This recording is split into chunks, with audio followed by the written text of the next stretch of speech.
celui qui est, alors tu l'acclames. Nous t'acclamons, alors tu te réjouis en sa présence. Nous acclamons ta présence. Alléluia.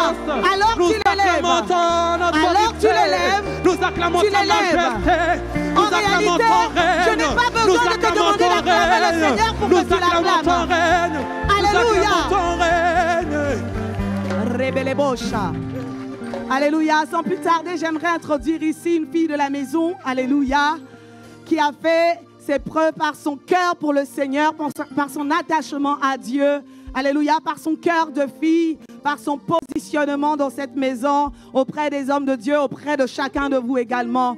J'aimerais qu'on introduise ici sous des acclamations, alléluia, la fille de la maison, la servante, Emma Zinga, sous vos acclamations. Alléluia. Nous acclamons le Seigneur pour les pasteurs qui l'ont établi également à nous partager la parole ce matin. Je pense au pasteur Augustin qui est là. Alléluia, sous vos acclamations. Je pense au pasteur François qui va nous rejoindre. Je pense au couple Moussavou qui est aujourd'hui du côté de Paris. Est-ce qu'on peut acclamer le Seigneur?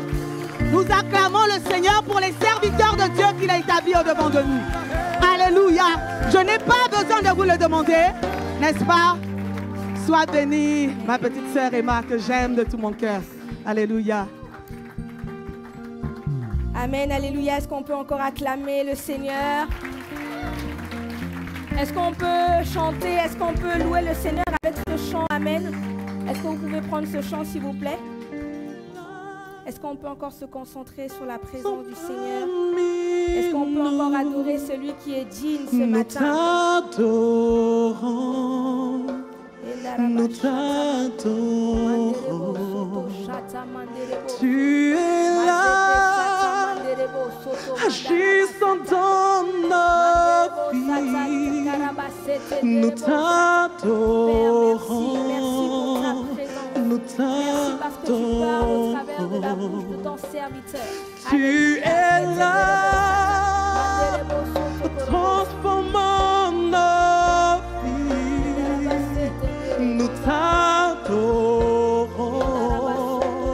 nous t'adorons. Tu es là, restaurant nos cœurs. Nous t'adorons, nous t'adorons. Tu es le Créateur. Tu fais un chemin au Père. Est-ce qu'on peut vraiment adorer le Seigneur? Tiens tes promesses, lumière dans les ténèbres. C'est ce que tu es. Oui, tu fais un chemin. Tu fais un chemin au Père des vies. Alléluia. Lumière dans les montagnes. C'est ce que tu es. Oui, tu fais un chemin. Tu fais un chemin au Père des vies. Alléluia. Lumière dans les montagnes. C'est ce que tu es. Oui, you want a way maker. Way maker. Miracle worker, promise keeper, light in the darkness. My God, that is who you are. Yeah, you are way maker. Way maker, miracle worker, promise keeper, Light in the darkness. My God, that is who you are. Oh, tu fais un chemin. Tu fais un chemin. Père des miracles, tu tiens tes promesses, lumière dans les ténèbres. Mon Dieu, c'est ce que tu es. Est-ce qu'on peut véritablement acclamer le Seigneur ce matin? Est-ce que tu peux acclamer le Seigneur ce matin?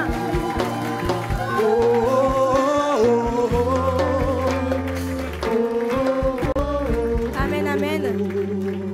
Peuple de Dieu, j'ai dit d'acclamer pour le Seigneur ce matin. Ce matin, tu as acclamé pour moi, mais acclame pour le Seigneur. Est-ce que tu peux pousser les cris de joie? Alléluia. Amen. Merci à vous, chers collègues. Nous allons reprendre des temps d'adoration tout à l'heure.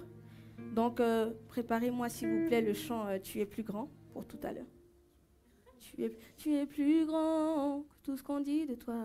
Ok? Merci. On va acclamer pour les chantres, pour mes collègues. Est-ce que tu peux véritablement les encourager ce matin? Amen. Notre Dieu est bon. Avant de pouvoir commencer, vous pouvez vous rasseoir dans la présence de Dieu. Je vais vous redire de vous lever tout à l'heure. Avant de pouvoir commencer ce message, j'aimerais vraiment qu'on puisse honorer les hommes de Dieu qui nous donnent la possibilité, la capacité, le pouvoir de nous réunir dans cette maison pour adorer et pour être bénis. Alléluia. Est-ce qu'en te levant, tu peux acclamer pour l'apôtre Alain Patrick Tsengue ce matin? Le fondateur du ministère ACER acclame véritablement. Alléluia. Nous allons également aussi honorer les hommes de Dieu. Nous allons commencer par le pasteur Marlène Ricardo. Est-ce qu'on peut acclamer pour cette femme de Dieu? Une femme de principe, une femme qui a compris l'humilité. Alléluia. Est-ce qu'on va encore acclamer pour le couple d'Adier, le pasteur Augustin, le pasteur Françoise. Alléluia. Des serviteurs de Dieu qui sont dans la longévité. Alléluia. Amen. On va également acclamer pour le pasteur Elvis et le pasteur Aïda Moussavou qui sont du côté de Paris ce matin. Alléluia. Que le Seigneur soit avec eux. Nous allons également acclamer pour le diacre David, le seul diacre du ministère, à qui nous devons vraiment l'honneur ce matin. Amen. Alléluia. Et enfin, nous allons acclamer pour les 12, les responsables des différents réseaux de l'église ACERN. Amen. Amen. Et on va également aussi honorer mon responsable dans le service, à savoir le frère, le CE, Michael Lemont. Alléluia. Sans oublier le CE Charlène. Amen. Amen. Vous pouvez vous rasseoir dans la présence de Dieu. Est-ce que tu es content d'être là ce matin? Ton amen est faible. Est-ce que tu es content d'être là ce matin? Alléluia. Amen. Donc avant de pouvoir introduire mon message ce matin, j'aimerais rappeler les différentes choses que nous avons vues et j'aimerais vraiment nous encourager tous autant que nous sommes à pouvoir aller sur Évangile TV ou la chaîne YouTube du ministère afin de revoir ces différents messages. Amen. Donc nous sommes dans le mois de l'excellence. Amen. Nous combattons les oppositions à notre excellence. Amen. Donc, avant de pouvoir introduire mon message, j'aimerais rappeler que le pasteur Augustin a prêché sur plusieurs choses. Ce mois-ci, il a prêché sur le fait que Dieu veut que nous marchions dans l'excellence. Amen. Nous devons aimer le travail, bannir la loisiveté, la procrastination. Amen. L'excellence permet que nous entrions dans notre destinée. Amen. Et le pasteur Elvis a prêché sur le chrétien excellent. Et je pense que l'un des mots qu'il a pu dire durant tout ce message est le mot que nous avons pu retenir, est le mot promptitude. Alléluia. En tant que serviteurs, nous devons être prompts à servir le Seigneur. Amen. Le pasteur Ambroisine a prêché sur deux choses. Le dimanche dernier, elle a prêché sur le fait de sortir de l'ordinaire et elle a également prêché sur le fait d'être attachée à son rêve. Alléluia. Donc, elle a pris l'histoire de Jacob pour illustrer son message. Amen. Alors que j'étais en train de préparer ces moments, je me disais, mais Seigneur, qu'est-ce que je vais pouvoir dire à ton peuple? Vous savez, je pense que c'est déjà arrivé à chacun d'entre nous d'être dans une ronde, en fait, et on te dit, voilà, qu'est-ce que toi, tu as compris de ça? Ah, mais tout a été dit, hein, pareil, tout a déjà été dit. Donc, ce matin, je me suis dit, ah, mais tout a déjà été dit, en fait, dans ce mois de l'excellence. Qu'est-ce que je peux rajouter? Et là, le Saint-Esprit m'a dit, parle de ce que tu connais. Amen. Et donc, je vais vous parler de quelque chose que je connais. Donc, je me sens très à l'aise ce matin de nous enseigner. Amen. Et donc, tous les propos que je vais avoir vont se tourner autour du thème du service, d'être excellent dans notre service. Mais tu vas peut-être me dire, mais service, qu'est-ce que ça veut dire service? Ben, moi, je ne suis pas dans un département, je ne suis pas dans quelque chose de concret par rapport au Seigneur, mais j'aimerais vraiment que ce message puisse faire tomber les écailles de nos yeux, afin que tu puisses, à la fin de ce message, si tu ne sers pas encore le Seigneur, décider de le faire, parce que le Seigneur est celui qui t'a tout donné, et c'est la moindre des choses que de le servir. Amen. Donc le service, ce n'est pas seulement servir dans un département, mais c'est également le fait de venir régulièrement à l'église. En venant régulièrement à l'église, tu es en train de servir le Seigneur. Amen. Amen. Est-ce que vous êtes là ce matin? Amen. Donc j'aimerais vraiment nous dire que l'excellence n'est pas une notion, mais une réalité. Amen. On voit souvent l'excellence dans le monde. Voilà, les gens construisent des tours, ils calculent, ils font des plans, ils réfléchissent. Donc voilà, on voit aujourd'hui des routes qui sont bien faites comparées à certains continents, certains pays. Tout ça, c'est l'excellence. Mais je me suis posé une question, je me suis dit, mais pourquoi l'excellence est autour de nous, mais souvent elle est un peu banalisée à l'église? Et ça, en fait, c'est une erreur et c'est un souci. Et c'est quelque chose qu'il faudrait qu'en tant qu'enfant de Dieu, on puisse vraiment corriger. Amen. Amen. Donc, pourquoi être excellent dans notre service? Pourquoi être excellent dans notre service? Tout simplement parce que notre Dieu est un Dieu excellent. Amen. La Bible dit, tel il est, tel nous sommes. Et notre Dieu est excellent et alors nous sommes également excellents. Alors nous revêtons la nature de l'excellence. Amen. Alléluia. Nous devons utiliser nos capacités au maximum afin de lui rendre un culte agréable. Alléluia. Alléluia. Est-ce que tu le crois ce matin? Est-ce que tu veux lever ta main comme cela? Alléluia. Donc, nous allons voir différents points. Comment être excellent dans notre service? Nous allons voir différents points. Donc, pour ceux qui prennent des notes, vous pouvez noter petit 1, petit astérix, comme vous voulez. Donc, le premier point, c'est en étant rempli de la parole de Dieu. Comment être excellent dans notre service en étant rempli de la parole de Dieu? La parole de Dieu est le socle de notre foi. La Bible dit que, hors sans la foi, il est impossible de plaire à Dieu. Alléluia. La Bible dit connaissant et cherchant à connaître l'Éternel. C'est-à-dire que c'est une quête quotidienne. Tu dois grandir dans la connaissance de la parole de Dieu, dans la connaissance de ton Dieu. Tu ne peux pas servir Dieu et ne pas connaître sa parole parce que la parole est le socle de tout en fait. Tu ne peux pas venir là, être chez les chantres, être à l'accueil, être au multimédia ou simplement venir le dimanche recevoir sans être rempli de la parole parce que sinon tu es vide en fait. Et quelqu'un qui est vide ne peut rien transmettre. On transmet ce qu'on a. Alléluia. Et c'est pour ça qu'on doit emmagasiner la parole de Dieu entre nous, afin de pouvoir donner en fait un culte excellent à notre Dieu. Amen. Donc, comme je disais, c'est important, c'est dangereux de venir au culte sans avoir un temps de communion fraternelle. En fait, c'est comme si j'ai rapproché à une image. En fait, c'est comme si tu allais en guerre en fait et tu n'avais pas d'armure en fait. Le fait est que si tu vas en guerre sans armure, je te laisse moins de 10 minutes pour être tué en fait. Surtout si les ennemis sont là, ils sont prêts vraiment à combattre le camp de l'ennemi. C'est comme quand tu vas à l'église, quand tu sers sans parole de Dieu, c'est comme si tu sors sans armure. Et là, tu vas avoir des blessures, des blessures et des blessures et des blessures. Et ces blessures vont t'emporter. Amen. Mais ce n'est pas ton cas au nom de Jésus. Amen. Ensuite, le deuxième point, c'est en entretenant notre zèle pour les choses de Dieu. Comment être excellent dans notre service en entretenant notre zèle pour les choses de Dieu. Alléluia. On ne peut pas commencer et s'arrêter en chemin. On va lire la Bible dans Ecclésiaste 7 au verset 8. Amen. La parole de Dieu dit « Vaut mieux la fin d'une chose que son commencement. Mieux vaut un esprit patient qu'un esprit hautain. » La parole de Dieu nous donne un conseil sage qui est le problème, ce n'est pas de commencer, mais le problème, c'est terminer. Comment tu termines, en fait? Il y a plusieurs personnes qui décident de servir, mais qui ne durent pas, en fait, dans cet engagement qu'ils ont pris. Il y a plusieurs personnes qui décident aujourd'hui de venir à l'église tous les dimanches, de faire les 2 cultes, d'aller dans les missions d'implantation, mais ils ne tiennent pas, en fait. Et à ce moment-là, lorsque tu fais le bilan, tu vois que tu as bien commencé, mais tu as mal terminé. Et la fin d'une chose vaut mieux que son commencement. Alléluia. J'aimerais vraiment nous dire, soyons vraiment focalisés sur la fin des choses. La fin vaut mieux que son commencement. Amen. Et nous sommes dans une vie qui est assez active, voilà. Certains utilisent l'expression métro, boulot, dodo, tout ça. En fait, tu te lèves le matin, des fois tu ne calcules pas, mais tu dois aller prendre le bus de 8h52 qui va t'amener au travail à 9h30. À 9h30, tu prends ta pause café. Après ta pause café, tu montes dans ton poste, tu mets tes identifiants et 10h, tu es prêt à démarrer. En fait, ça va tellement vite la vie et il y a plusieurs choses en fait qui peuvent refroidir notre zèle pour notre service, mais ces choses-là ne doivent pas nous empêcher de servir le Seigneur. J'ai noté plusieurs choses, par exemple une maladie, une déception ou les soucis de la vie ou même en fait le travail en fait. Mais ces choses-là ne doivent pas nous empêcher de servir Dieu.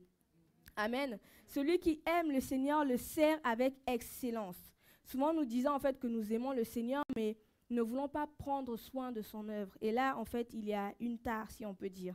C'est comme être dans une attitude de flatterie.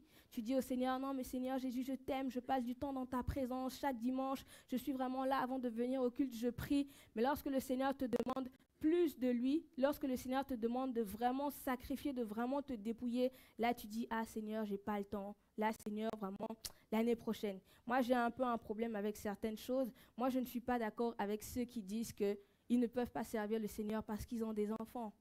Abraham avait des enfants, mais il a servi le Seigneur. Je ne suis pas d'accord avec ceux qui disent que la maladie m'empêche de servir le Seigneur, parce qu'il y a plusieurs personnes qui sont malades et qui servent le Seigneur. Alléluia. Je ne suis pas d'accord avec ceux qui disent, sous prétexte d'avoir des études, de ne pas servir le Seigneur. J'ai un problème avec ça.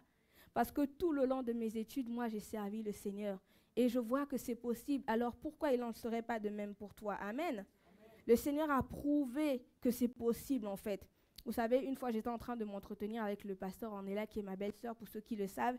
Et en fait, elle venait d'accoucher, je crois, de mon neveu Daniel Lucas ou David. Non, je crois que c'était Daniel Lucas à l'époque. Et en fait, elle avait pris un congé maternité et elle m'entretenait en disant qu'une bénédiction ne doit pas se transformer en malédiction.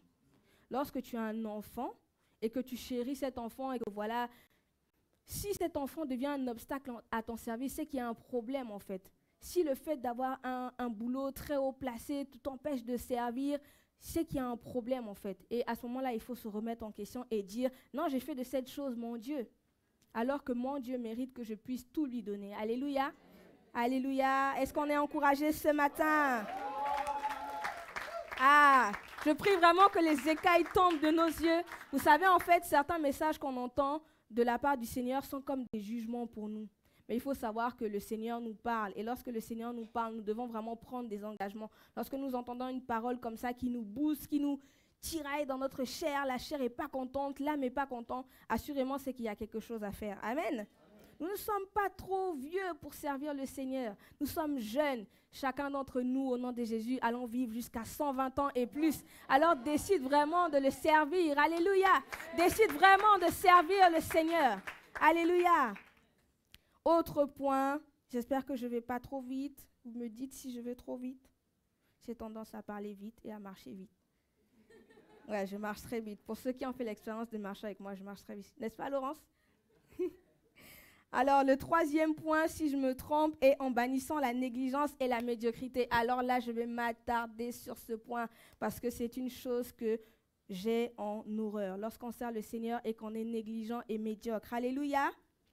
La négligence, c'est le fait de ne pas s'appliquer à une tâche. C'est le manque de soin.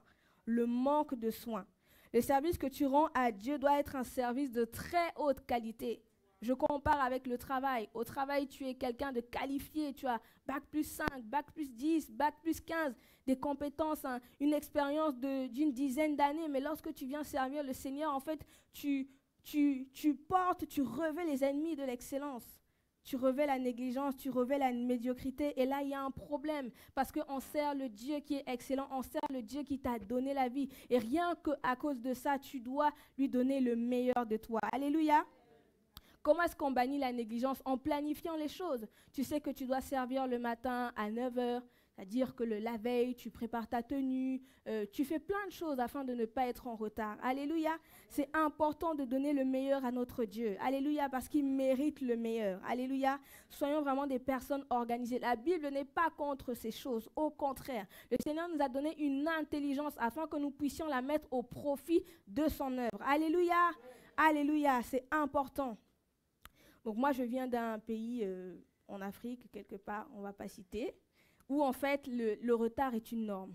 En fait, c'est vraiment une norme. Les gens sont tout le temps en retard, quoi. Et moi, j'aime pas les retards. J'aime vraiment pas les retards. Et en fait, ces retards ne sont pas une norme pour moi, alors qu'ils le sont pour certaines personnes. Et en fait, on doit vraiment bannir les retards. Lorsque nous nous engageons de servir le Seigneur, nous devons vraiment bannir le retard. Alléluia. Parce que lorsque tu donnes rendez-vous au Saint-Esprit à une certaine heure, le Saint-Esprit est là. Tu dis au Saint-Esprit, rendez-vous à, je ne sais pas moi, 15 heures dans le lieu secret dans ma chambre. Le Saint-Esprit dit, ok, je prends note et je suis là. Et lorsque toi, tu arrives à 15h01, tu es déjà en retard en fait. Et là, le Saint-Esprit est obligé de t'attendre. Le Saint-Esprit est obligé de t'attendre. Amen.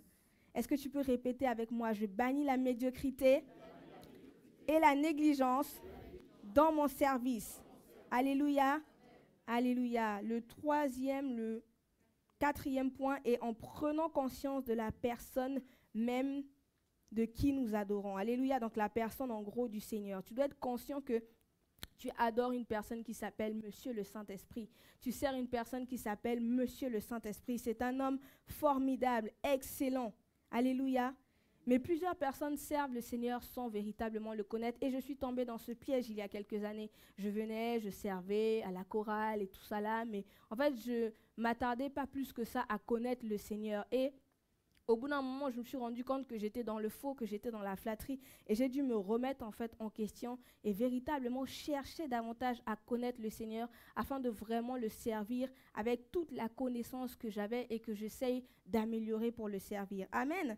On va prendre la parole de Dieu dans Jean 4, verset 22. La parole de Dieu nous dit, « Vous adorez ce que vous ne connaissez pas. Nous adorons ce que nous connaissons, car le salut vient des Juifs. » Alléluia. Vous adorez ce que vous ne connaissez pas. Alléluia. C'est important de ne pas adorer. En fait, il faut adorer un Dieu qu'on connaît. Il faut développer la crainte de Dieu, la connaissance de la personne du Saint-Esprit. Alléluia. Celui qui nous conduit est celui qui a créé le ciel et la terre. Et lorsqu'on regarde, en fait, il n'y a personne qui a encore fait cela, en fait. Il n'y a personne qui a créé le ciel et la terre. C'est seulement le Seigneur. Et pour ça, nous devons vraiment l'adorer et le connaître davantage. Alléluia. Nous adorons un Dieu qui ressuscite les morts, qui lève des paralytiques, qui libère des captifs et qui donne la vue, en fait, aux aveugles. Amen. Amen. Est-ce que vous êtes là ce matin? Alléluia. Ensuite, l'autre point, c'est en étant prêt à faire des sacrifices. J'ai également du mal avec ces personnes qui disent qu'elles servent le Seigneur. Quand je reviens là-dessus, quand je dis servir, ce n'est pas forcément dans un protocole, dans un département, mais c'est la notion même de service, de se donner pour Dieu. Amen. J'ai du mal du coup avec ces personnes qui n'ont en fait cette notion, qui n'ont pas intégré cette notion de sacrifice en fait. Donc, en fait, hier, il y a la 12 Nelly qui avait organisé en fait une évangélisation à Saint-Malo. Et elle avait dit, voilà, rendez-vous à midi à Villejean et on va revenir vers 19h. J'étais avec certains frères qui sont ici. Et je me suis dit, ah, mais non, mais dimanche matin, moi, je prêche. J'ai commencé à calculer, vous voyez, à mettre un peu des raisonnements dans ce que je pouvais faire, en fait, parce que je pouvais être utile à cette œuvre. J'ai dit, non, mais dimanche matin, je vais être fatiguée, on va rentrer 19h, il faut que je fasse à manger, que je prépare ma tenue, que je me concentre et tout ça. Je vais dormir tard et tout. Et là, le Seigneur m'a dit, mais dimanche, tu vas parler de quoi, en fait? J'ai dit, le service. Il a dit, ok. Donc, tu ne penses pas, en fait, qu'il y a quelque chose qui ne va pas? Tu parles de service et tu n'es pas prêt à te donner, en fait, à cette occasion-là qui t'est donnée de pouvoir me servir. J'ai dit, ok, Saint-Esprit, j'ai compris. J'ai dit, mais Saint-Esprit, je serais fatiguée. Saint-Esprit, mais franchement, Saint-Esprit. Et là, en fait, il m'a dit, mais tu comptes sur qui? Tu comptes sur toi ou tu comptes sur moi? Et j'ai dit, ok, je compte sur toi, j'y vais. J'ai obéi promptement, j'ai appelé Nelly, j'ai dit, ok Nelly, on y va à Saint-Malo, on va évangéliser. Et le Seigneur a fait quelque chose de merveilleux. Est-ce qu'on peut commencer à acclamer pour l'œuvre de Saint-Malo? Alors que nous étions à Saint-Malo, nous avons vu des personnes qui étaient prêtes à venir au GR, le GR qui va avoir lieu le jeudi. Nous avons vraiment fait des rencontres formidables. Et lorsque le Seigneur te pousse dans tes retranchements, assurément, il rajoute en fait. Alléluia. Il n'y a pas d'amour sans sacrifice. Lorsque quelqu'un te dit qu'il t'aime, il faut qu'il soit prêt à faire des sacrifices pour toi en fait. Et lorsque nous disons que nous aimons le Seigneur, nous devons être prêts à faire des sacrifices. La question que je pourrais te poser est, montre-moi les sacrifices que tu as faits et que tu es prêt à faire pour le Seigneur. Concrètement, quels sont les sacrifices que tu as déjà faits pour le Seigneur en fait? Alléluia. En fait, dans la parole de Dieu, on voit plusieurs personnes qui ont fait des sacrifices. On voit en fait Jonas qui a dû aller à Ninive pour obéir au Seigneur. On a vu Paul qui a été flagellé parce qu'il répondait la parole de Dieu. On a vu Étienne, le martyr qui a été en fait lapidé à cause de l'œuvre du Seigneur, et on a vu le meilleur pour la fin. L'apôtre Anna Patrick Tsenge a été diffamé dans les réseaux pour l'œuvre du Seigneur. N'est-ce pas grandiose? Alléluia. Ah, tu devrais acclamer la parole de Dieu. Alléluia. Quelles sont les traces qui témoignent aujourd'hui que tu aimes le Seigneur et que tu es prêt à tout pour lui en fait? Alléluia.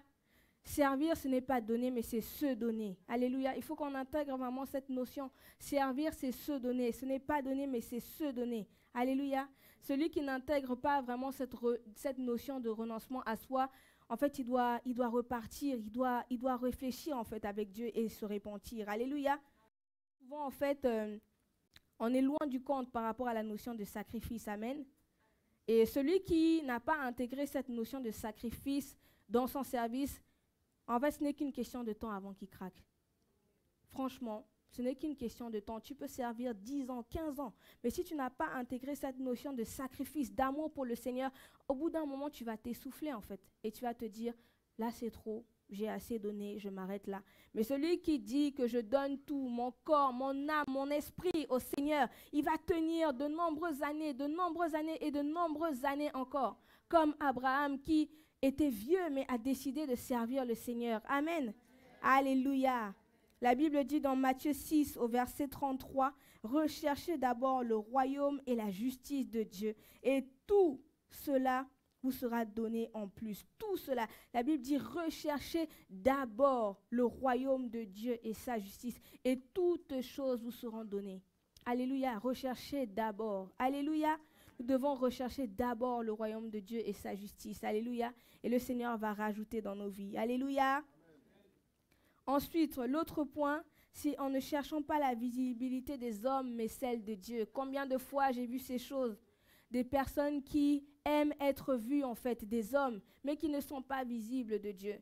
Il y a plusieurs personnes qui servent, voilà, on les considère comme des références dans l'Église, dans la francophonie, dans le monde, mais véritablement, elles n'ont pas forcément de relation avec Dieu. Mais en fait, il faut savoir que ce que tu es dans le lieu secret est ce que tu amènes ici, en fait. S'il n'y a rien dans le lieu secret, il n'y a rien, en fait, lorsque tu seras devant les autres. Alléluia. Alléluia. Le serviteur est d'abord celui qui est l'intime de la chambre haute. L'intime de la chambre haute, cherchant à être des intimes de la chambre haute, cherchant à passer du temps dans la présence de Dieu, prosternés pendant des heures, adorant le Seigneur, méditant sa parole de Dieu. Et vous verrez simplement que tout ce que vous vivez dans le secret va en fait rayonner à la gloire des autres. Alléluia. Alléluia. Parfois, en fait, on ne sait pas, mais même en étant serviteur, en fait, on se classe en fait de côté, on se met de côté, et il y a souvent des versets bibliques que je lis où en fait qui me font peur, véritablement qui me font peur parce que j'aimerais pas que le Seigneur me parle de cette manière. Lorsque le Seigneur dit au figuier, voilà, je te coupe parce qu'au bout de 3 ans, tu n'as pas donné assez de fruits, c'est chaud. La vérité, c'est chaud et je veux vraiment pas que le Seigneur puisse me le dire. Amen. Amen. Alléluia. La Bible dit dans 1 Samuel 16 au verset 7, « Mais l'Éternel dit à Samuel, ne prête pas attention à son apparence et à sa grande taille, car je l'ai rejeté. En effet, l'Éternel n'a pas le même regard que l'homme. L'homme regarde à ce qui frappe les yeux, mais l'Éternel regarde au cœur. L'homme est celui qui regarde aux yeux, et l'Éternel est celui qui regarde au cœur. L'Éternel est celui qui lit ton cœur. » Alléluia. Alléluia, faisons vraiment attention. Le fait d'être visible des hommes, c'est bien, mais c'est encore mieux d'être visible par Dieu. Alléluia. Et par rapport à ça, quand on parle de visibilité des hommes et tout ça, ça fait penser en fait à une notion, et la notion est clairement évidente, c'est la notion d'orgueil en fait. L'orgueil est quelque chose en fait qui guette tout homme. Tu ne peux pas me dire aujourd'hui que tu n'as jamais été face à ce sentiment, où tu t'es senti un peu arrivé, où tu t'es senti un peu que ça va en fait. Je te dis ça moi-même, ça m'est arrivé. Mais qu'est-ce qu'il faut faire? Il faut chercher l'humilité, parce que la Bible déclare que l'humilité précède la gloire. Alléluia. Dieu résiste aux orgueilleux et fait grâce aux humbles. Alléluia. Alléluia. S'il y a un moment où tu fais un petit bilan dans ton service, dans le fait de venir à l'église, si tu vois que tu viens à l'église de manière religieuse, en fait, retourne dans le lieu secret, évalue-toi et fais quelque chose peut-être où tu es un peu moins visible. Voilà, il y a le département ménage qui est là. Tu peux aller servir. Là-bas, on ne vous voit pas. Vous servez, vous balayez le temple. Personne ne vous voit, mais tu es en train de servir le Seigneur. Ou simplement aller faire les courses pour l'église. Ou simplement aller rendre visite à un frère, à une sœur. Tout ça, c'est servir le Seigneur. Si tu vois que tu es en danger parce que tu es devant, va un peu faire ce genre de choses et ça va peut-être un peu équilibrer les choses. Amen. Alléluia. Est-ce qu'on est béni par la parole de Dieu? Est-ce qu'on peut acclamer la parole de Dieu ce matin? Alléluia. Ensuite, un autre point, c'est en veillant sur notre cœur. Ah là là, veillant sur notre cœur. C'est de notre responsabilité que de veiller sur notre cœur. Ce n'est pas la responsabilité de Dieu. Certains qui disent, ah Seigneur Jésus, prends mon cœur. Seigneur, tu vois les blessures que j'ai. Seigneur, mais prends mon fardeau, non? Seigneur, c'est comment? Non, en fait, c'est de ta responsabilité que de veiller sur ton cœur et de veiller sur ton âme. L'âme est le siège des émotions, en fait. Une âme déséquilibrée ne peut pas bien servir le Seigneur, je vous assure. Une âme déséquilibrée ne peut pas bien servir le Seigneur. Et il faut se focaliser sur l'essentiel. J'ai entendu, dans ma petite carrière de serviteur de Dieu dans le sens de servant le Seigneur, hein, j'ai entendu des personnes qui disent « Ah, mais non, mais moi je refuse en fait d'intégrer un département ou de servir le Seigneur parce que je n'ai pas envie d'être blessé. Ah, j'ai pas envie d'avoir de problème. J'ai envie de venir, je fais mon culte, après je pars. Ou j'ai envie de venir, non, moi je ne veux pas avoir d'amis parce que les amis, c'est trop compliqué. Surtout dans l'église. Oh non, les amis de l'église, eux, c'est compliqué. Je préfère avoir mes amis dans le monde, là-bas, bon, on gère un peu nos choses et tout ça. Non, en fait, c'est un piège parce que là où tu vas toujours avoir des personnes qui ne te comprendront pas ou des personnes qui vont, en fait, susciter quelque chose que tu dois travailler. Au contraire, moi, je te dis, viens, sers le Seigneur. Parce que c'est là où, en fait, tu vas plus t'aguerrir, en fait, dans les choses de Dieu. C'est là où ton âme va avoir plus de consistance. Ton âme va être un peu moins ballottée d'un sentiment à un autre. Alléluia. Alors, si tu ne veux pas servir parce que tu as peur d'être blessé, mets ça de côté. Le Seigneur s'en charge. Viens et sers le Seigneur. Amen. Elles ont tort, en fait, ces personnes-là qui ne veulent pas se confronter parce que la Bible dit que le fer aiguise le fer et l'homme aiguise l'homme. Donc, si tu veux être aiguisé par la parole de Dieu au travers de ton frère, viens et sers le Seigneur. Amen. Amen. Alléluia. Amen. Ensuite, on est excellent également dans notre service en ayant une vision claire. Tu ne peux pas servir le Seigneur, venir au culte de manière religieuse. Tu viens, toute l'année tu es là, certes. Premier culte, tu es là, ok. Janvier, décembre, tu es là. Ok, mais c'est quoi ta vision en fait? Tu viens à l'église, c'est pourquoi? Tu sers dans un département, mais c'est pourquoi? C'est quoi la suite? Si je pose la question à certains d'entre nous, c'est quoi la suite? Est-ce que vous serez capable de me répondre? Il faut qu'on sert avec une vision. On doit savoir c'est quoi l'étape d'après. En fait, tu ne peux pas monter un escalier sans voir la marche suivante. Avec Dieu, c'est pareil. On ne peut pas le servir sans savoir quelle est la marche suivante. Alléluia. Et si tu es là, tu sers le Seigneur et tu n'as pas de vision, cherche dans le lieu secret quelle est la vision du service que je te donne. Alléluia. Un peuple sans vision est un peuple sans... Alléluia. Alléluia. C'est important d'avoir une vision. Il faut avoir une vision. Alléluia. 2 Corinthiens 12 au verset 10 nous dit... L'heure passe vite. C'est pourquoi je me plains dans les faiblesses, dans les insultes, dans les détresses, dans les persécutions, dans les angoisses pour Christ. Car quand je suis faible, c'est alors que je suis fort. Quand je suis faible, c'est alors que je suis fort. Alléluia. C'est une chose que l'apôtre Paul avait compris en fait. Il n'avait pas peur des blessures, il n'avait pas peur de toutes ces choses parce qu'il savait que c'était pour le Seigneur. Alléluia. Alléluia, ce matin, j'aimerais vraiment nous encourager. Et si tu n'as pas pris cette décision-là de servir le Seigneur, prends vraiment la décision de le servir. Il y a plusieurs choses à faire dans la maison de Dieu. Amen. Servir est un acte d'amour. Alléluia. Le Seigneur Jésus a également aussi un langage d'amour. On parle du langage d'amour, voilà, vous connaissez, on en a pu parler dans cette église, mais le Seigneur a un langage d'amour. C'est s'occuper de ses brebis, c'est respecter les hommes et les femmes de Dieu, c'est gagner des âmes, évangéliser, mais c'est également le servir. Amen. le service est également un acte d'amour. Alléluia. Et j'aimerais nous poser une question ce matin. Rappelle-toi en fait de toutes les fois où Dieu a été fidèle dans ta vie en fait. Est-ce qu'il ne mérite pas que tu mettes un peu de temps à part pour lui? Toutes les fois, il t'a sorti de cette situation où tu étais en manque financier. Est-ce qu'à cause de cette fois où il a pourvu miraculeusement, il ne mérite pas que tu puisses le servir? Est-ce que lorsque le Seigneur a permis que ta mère ne puisse pas avorter de toi, cette raison n'est-elle pas suffisante pour que tu puisses le servir? Rappelle-toi de cette fois où tu étais en train de marcher, il faisait sombre et tu ne voyais pas, tu n'avais pas de visibilité sur ce qui pouvait t'arriver. Mais le Seigneur a pris un ange et t'a sorti de là. Cette raison n'est-elle pas suffisante pour que tu puisses le servir? Rappelle-toi de toutes les fois où il a été fidèle dans tes études. Cette raison n'est-elle pas suffisante pour le servir? Rappelle-toi de tout simplement le miracle que tu vis tous les jours en te levant. Cette raison n'est-elle pas suffisante pour le servir? Alléluia.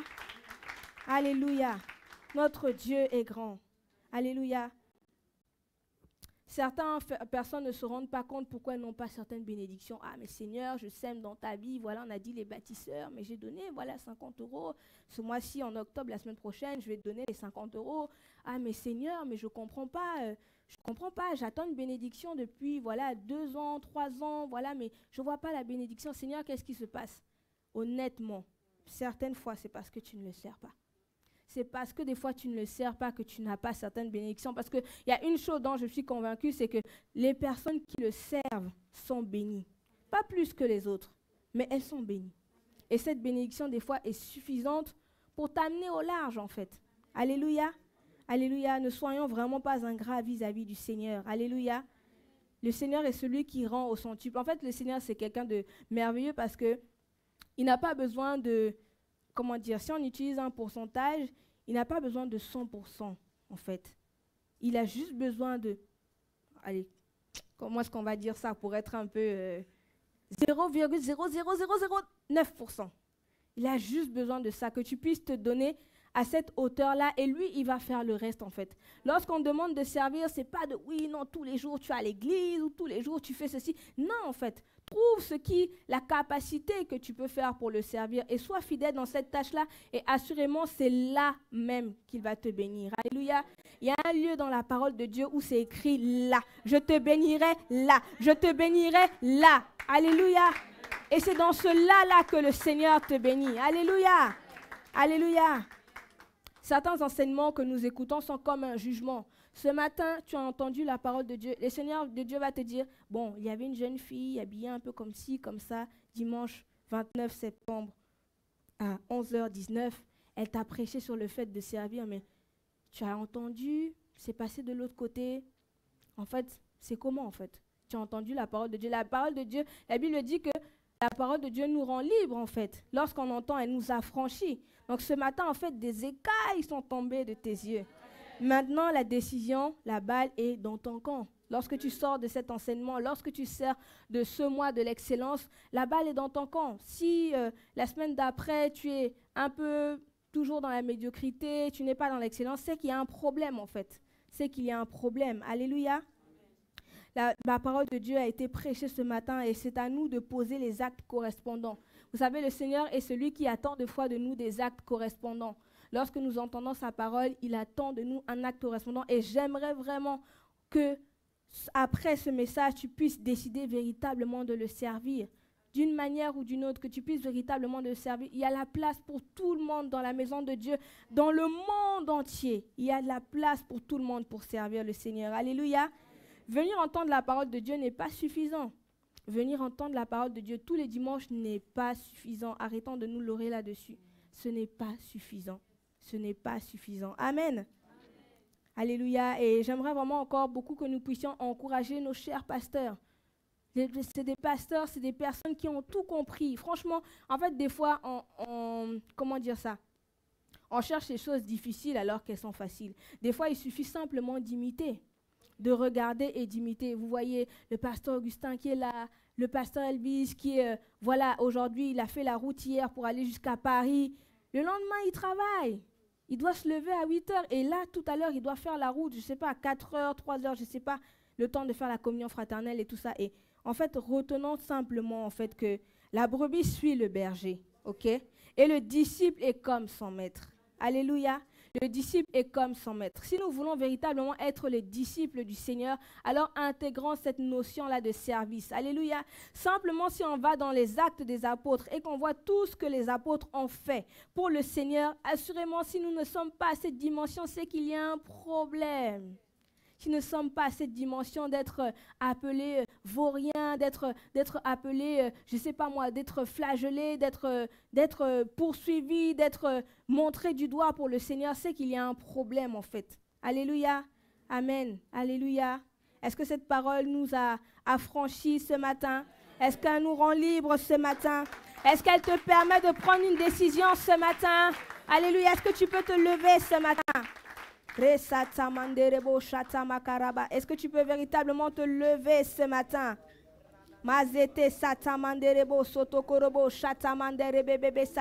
Commence à élever ta voix. Commence à élever ta voix. Nous allons passer quelques temps de prière. Commence à élever ta voix. Pense à ta vie. Pense à ta vie. Corrige ce qu'il y a à corriger et dis vraiment, Seigneur, je veux prendre l'engagement de te servir. Alléluia. Élève véritablement ta voix. Ne m'attends pas, ne m'attends pas. Élève ta voix ce matin. Et si tu ne connais pas le Seigneur Jésus ce matin, l'occasion t'est également donnée de le recevoir ce matin. Alléluia. Élève ta voix, élève ta voix.